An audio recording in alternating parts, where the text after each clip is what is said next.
ElectraCast. This episode is brought to you by Amazon Prime. From streaming to shopping, Prime helps you get more out of your passions. So whether you're a fan of true crime or prefer a nail-biting novel from time to time, with services like Prime Video, Amazon Music, and fast free delivery, Prime makes it easy to get more out of whatever you're into or getting into. Visit Amazon.com/Prime to learn more. Welcome to NASA Daily, where we bring you all of NASA's previous day's proceedings in 4 minutes or less. In today's episode, we bring you NASA's activities for August 11th, 2025.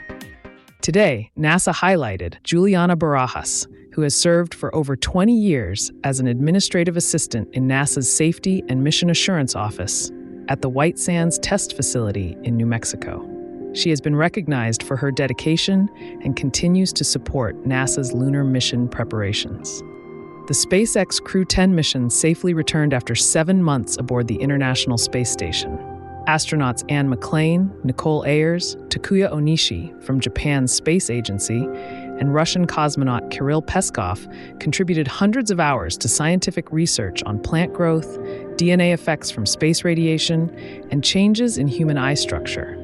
McClain and Ayers also completed a spacewalk during the mission. Expedition 73 began research on the effects of spaceflight on the circulatory system and physical fitness.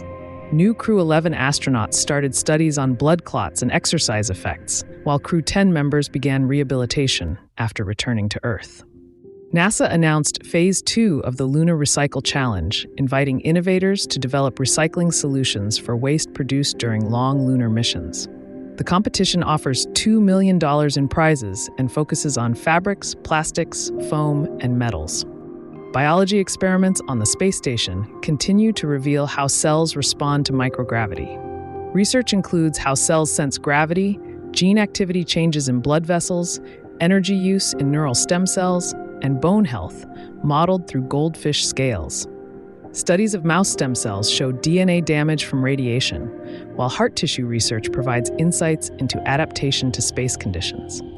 The Artemis II Orion spacecraft was moved to the Launch Abort System facility at Kennedy Space Center to integrate a 44-foot-tall launch abort system designed to protect the crew during launch emergencies.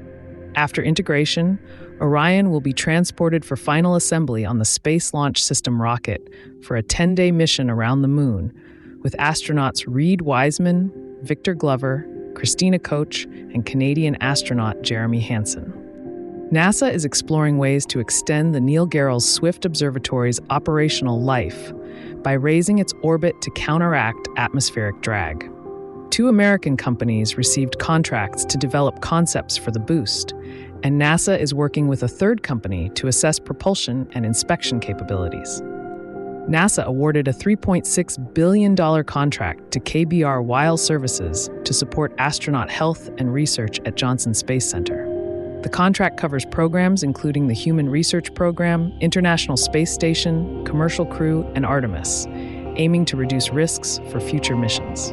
Finally, NASA invited U.S. media to view the Artemis II Orion stage adapter at Marshall Space Flight Center in Alabama before shipment to Kennedy Space Center.